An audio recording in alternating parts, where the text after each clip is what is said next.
A woman tried to publicly shame Karoline Leavitt, believing the crowd would be on her side, but reality hit her hard. Karoline Leavitt wasn't looking for attention that day. She had a list, a plan, and barely 30 minutes before her next appointment. The shopping center in Knoxville, Tennessee, was packed, mothers juggling toddlers, teens loitering near the food court, and workers in a hurry to grab lunch. She moved through the aisles of a mid-size grocery store, selecting a few essentials, milk, bread, a few vegetables. Simple. Ordinary. But nothing about the next 10 minutes would be. As she rounded the corner into the frozen food section, she heard it, a voice, sharp and laced with anger. Unbelievable. People like you think they can just walk around like normal citizens. The words were loud enough to turn a few heads. Karoline barely reacted at first, assuming it was about someone else. But then, "Yeah, I'm talking to you, Karoline." She stopped. A woman stood about 10 feet away, gripping her cart so tightly her knuckles had gone white. Mid-40s, blonde hair pulled into a messy bun, a loose t-shirt with a progressive slogan stretched across her chest. Her eyes were locked onto Karoline. This wasn't just some random outburst. It was personal. Karoline exhaled slowly. She had faced hostility before. Political life came with its share of confrontations, the debates, the interviews, the heated exchanges online. She was used to pushback. But in the middle of a grocery store? This was different. More people began to notice. A woman near the yogurt aisle stopped mid-reach, eyes darting between Karoline and the angry woman. A couple near the registers whispered to each other, glancing in their direction. The tension thickened. "What's the problem?" Karoline finally asked, keeping her voice level. The woman scoffed loudly. "You are the problem," she snapped. "People like you, spreading your garbage, thinking you can get away with it. You disgust me." Karoline kept her posture relaxed, no flinching, no knee-jerk reaction. If she responded with anger, the situation would spiral. She noticed the woman's hand shaking. Her breathing was fast, almost erratic. This wasn't just about politics. This woman was furious about something deeper. "Listen," Karoline said, keeping her voice calm. "I don't know what's upsetting you, but—" "Oh, don't pretend," the woman cut her off, stepping forward, closing the gap between them. "You and your kind, you're dangerous. You have no idea what people like me have been through because of you." More heads turned. A man near the checkout reached for his phone, holding it just low enough to stay discreet. A cashier stopped mid-scan, her eyes flicking up, waiting to see if this was going to turn into something viral. Karoline held her ground. She had been through tough interviews, brutal smear campaigns, and stage ambushes by reporters. But this was raw. Unfiltered. It wasn't some pundit trying to score a debate point. It was just a woman, boiling over with rage. She wasn't sure what was coming next. Would she start screaming? Would she grab her? Would security step in before things got worse? Karoline knew one thing for certain. All eyes were on her now. But this was only the beginning. The air in the store had changed. People weren't just shopping anymore, they were watching. Some stood frozen, their carts abandoned in the aisles. Others suddenly pulled out their phones, pretending to scroll but really recording. A couple near the dairy section whispered, exchanging that look, the one people give when they sense something about to boil over. Karoline saw it all. Felt it.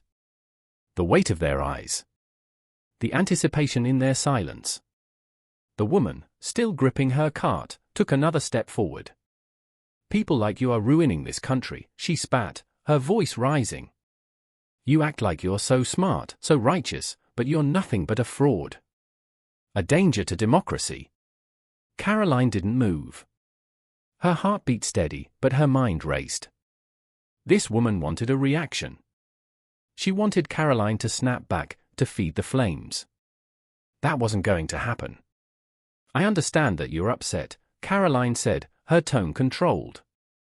"But I'm just here to buy groceries like everyone else." That only made her angrier. "You don't get to act like this is normal," the woman's voice cut through the store.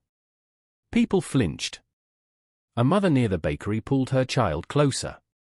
A store employee, barely out of his teens, stood stiff behind the self-checkout, eyes darting toward the registers like he was debating whether to call someone.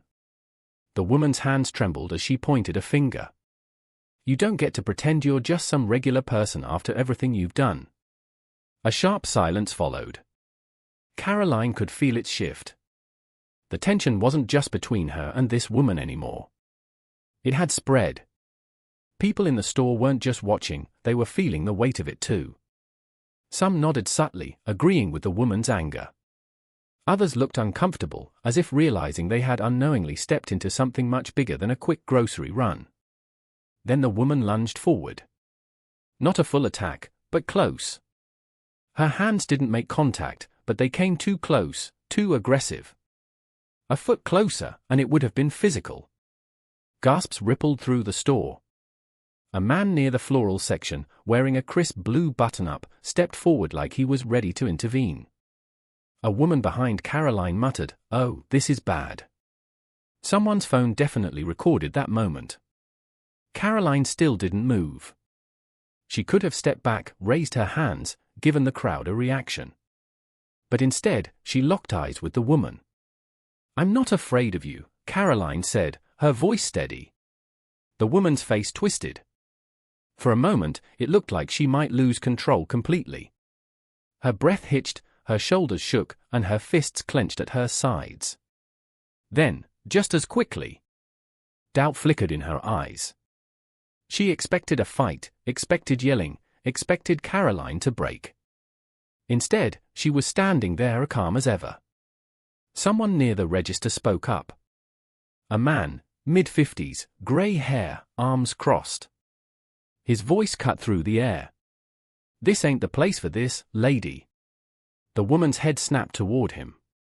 "Stay out of this," she snapped, her face flushed red. But the energy had shifted. People weren't just watching anymore, they were reacting. A woman near the fruit aisle whispered to her husband, "This is insane. She's just shopping." A younger guy, mid-20s, wearing a shirt that clearly suggested he wasn't a fan of Karoline's politics, shook his head and muttered, "This is too much." It wasn't just about Karoline and this woman anymore. The entire store was starting to take sides. But no one expected what happened next. The store was no longer just a shopping center. It had become a stage. Every aisle, every checkout line, every person frozen in place was now part of something bigger. The tension hung so thick that even the soft hum of the refrigerator seemed to disappear. The woman, still seething, looked like she was seconds away from snapping. But Karoline, she remained still. Not passive. Not intimidated. Just in control. "I get it," Karoline said, her voice calm but firm. "You don't like me. You don't like what I stand for. But you're not going to intimidate me." The woman let out a bitter laugh, loud, sharp. "Intimidate you? Oh, please." She scoffed, shaking her head. "You think you're some kind of victim here? After all the harm you and your kind have caused?" Her voice cracked. It wasn't just anger anymore. There was something deeper beneath it, and Karoline saw it. This woman wasn't just angry at her, she was hurting. Something in her life, something beyond politics, had festered into this moment.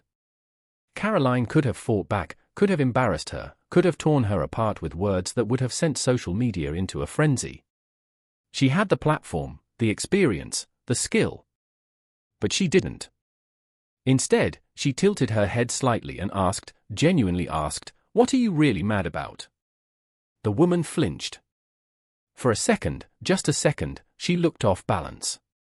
Like no one had ever asked her that before.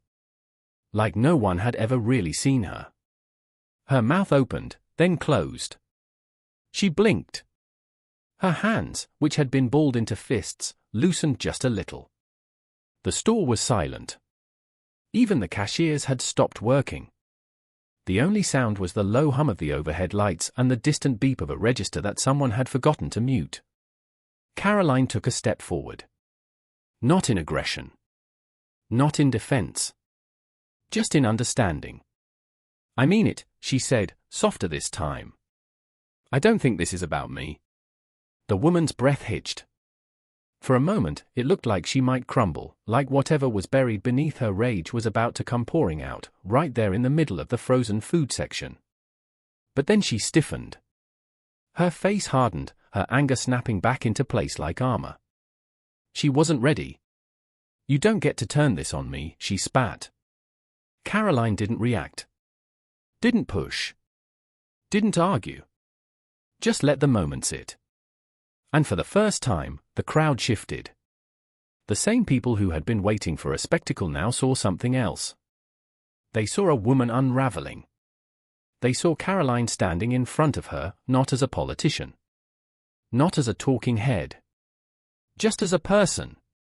But as a person, the guy with the phone who had been recording since the beginning slowly lowered it. The older man near the registers, the one who had spoken up before, muttered under his breath, "Hey." Even the young woman near the bakery, the one who had whispered, "Oh, this is bad," now looked like she wasn't so sure anymore. The shift was subtle, but it was happening. The woman must have felt it too because her anger turned to embarrassment. Her eyes darted around, scanning the crowd that had only moments ago felt like her audience. Now they weren't so sure. And neither was she. But before she could decide what to do next, someone else stepped in. A voice cut through the heavy silence. "That's enough." It wasn't security. It wasn't a store manager. It was a customer. A man in his late 40s stood near the checkout lines, arms crossed over his chest. He wasn't dressed to impress, faded jeans, a plain t-shirt, scuffed sneakers. Just a regular guy. Someone who, up until this moment, had been just another bystander. But now he had decided to step forward. The woman spun toward him, her face still flushed, still defensive. "Excuse me," she snapped. He didn't flinch. "I said, that's enough." His voice was even. Firm. Not angry. Just done. A murmur spread through the crowd. Some nodded. Others exchanged quick glances, as if silently agreeing but hesitant to get involved. The woman's hands clenched at her sides. She was losing the room. "This isn't your business," she shot back, her voice cracking just slightly. The man shrugged. "Actually, it is," he said. "I was just trying to check out and leave, but now I gotta stand here and watch you scream at a woman buying groceries. Yeah, I'd say that makes it my business." A small ripple of agreement followed. The young woman from earlier, the one near the bakery, spoke up next. "She hasn't even raised her voice at you," she pointed out, looking at Karoline. "She's just standing there, and you're the one yelling." The woman's lips parted slightly, like she wanted to respond, but nothing came out. A teenage boy near the self-checkout let out a low, awkward whistle, not loud enough to be obnoxious, just enough to signal what everyone was starting to realize. This wasn't going the way she thought it would. Karoline hadn't fought back. She hadn't taken the bait. She had let the moment reveal itself. And now the woman was standing in the wreckage of her own making. The power dynamic had shifted. Her confidence wasn't there anymore. Instead, uncertainty flickered in her expression. She looked at the man, the young woman, the growing number of people whose faces no longer looked entertained or sympathetic, just tired of the scene. For the first time since this started, she hesitated. Karoline could see it in her posture. The way she shifted from foot to foot. The way her eyes flickered toward the exit, like she was debating whether to just walk away. But before she could make that decision, another voice cut in. This time, security. A middle-aged store employee in a red vest approached, followed by a uniformed security guard. "We need to ask you to leave," the security guard said, his voice neutral but firm. Not a suggestion. A decision. The woman's head snapped toward him, her face twisting. "I'm the one being removed," she asked, her voice an octave higher than before. "She's the one." She stopped. because no one was backing her up anymore. The man near checkout, arms still crossed. The young woman staring at her with disbelief. The others silent. Even the guy who'd been recording from the start, his phone was now at his side. It hit her all at once. This was over. Her shoulders slumped. Her hands fell to her sides. The fight had drained out of her. Without another word, she turned, grabbed her cart, and pushed it toward the exit. No grand exit speech. No final attempt to save face. Just the quiet shuffle of footsteps as she left. Security followed, making sure she didn't cause another scene. And just like that, the tension shattered. People let out the breath they had been holding. Conversation started up again. The store returned to normal. But not completely. Because something had shifted. And Karoline, she had earned the respect of more people in that store than she ever could have with a speech. But what happened next surprised even her. The automatic door slid shut behind the woman. And just like that, it was over. Or at least, it should have been. Karoline exhaled, rolling her shoulders as if shaking off the weight of the moment. She hadn't asked for this confrontation. She hadn't expected to become the center of attention on a random afternoon grocery run. But that's exactly what had happened. And now, the store was watching her. People who had stayed silent during the ordeal. The store was suddenly not so quiet anymore. That was something else, the man from checkout said, shaking his head. You handled that real well. A few murmurs of agreement rippled through the store. A woman in her 60s, wearing a floral blouse, stepped closer, adjusting her glasses. You know, she said, I don't always agree with your politics, but I respect the way you handled yourself today. A lot of people would have lost their temper. Karoline offered a polite smile. I appreciate that. And then, something unexpected. A younger guy, maybe mid-20s, approached. His shirt made it clear that he leaned in the opposite direction politically, the kind of person who probably would have argued with Karoline online, maybe even criticized her in a comment section. But now, he looked conflicted. I was kind of waiting for you to blow up, he admitted, rubbing the back of his neck. Not gonna lie, I thought this was about to be one of those viral political meltdown videos. And? Karoline asked, raising a brow. He let out a breath, shaking his head. I don't know, he said. You didn't feed into it. You didn't make it worse. That was surprising. It wasn't a full admission, not quite a moment of complete agreement. But it was something. And in today's world, something like that mattered. As Karoline turned back to her cart, a soft voice caught her attention. I'm sorry about that, the young woman from the bakery section said, stepping forward. Karoline frowned. Sorry? You didn't do anything. The woman bit her lip, hesitating. I know, she said. But I didn't say anything either. Not when it started. Not when she got in your face. I just stood there. Her voice was thick with guilt. I didn't want to get involved. But now I feel like I should have. Karoline studied her for a moment, then simply nodded. I get it, she said. It's not easy to step in. But you spoke up when it mattered. The young woman gave a small, grateful smile. And then, the unexpected happened. An older man, who had been leaning against his cart near the self-checkout, started clapping. Just once. Then twice. Slow. Deliberate. At first, it felt like an awkward, out-of-place gesture. But then, others joined in, a woman near the registers, a cashier behind the counter, a man in the back of the store who had been watching since the beginning. It wasn't loud, dramatic applause. Not some grand, performative standing ovation. It was just quiet, honest recognition. A moment of acknowledgement. Karoline felt her throat tighten. Not with sadness. Not with frustration. But with something else entirely. Gratitude. Not for the applause. Not for the attention. but for the simple fact that even in a world so divided, moments like this could still happen. As she pushed her cart toward checkout, the weight of what had just happened settled in. This wasn't just about politics. This was about something bigger. And it wasn't over yet. As Karoline placed her groceries on the conveyor belt, she could feel the lingering energy in the store. People were still processing what had just happened. Some whispered to each other. Others cast quick glances in her direction. A few offered small, approving nods.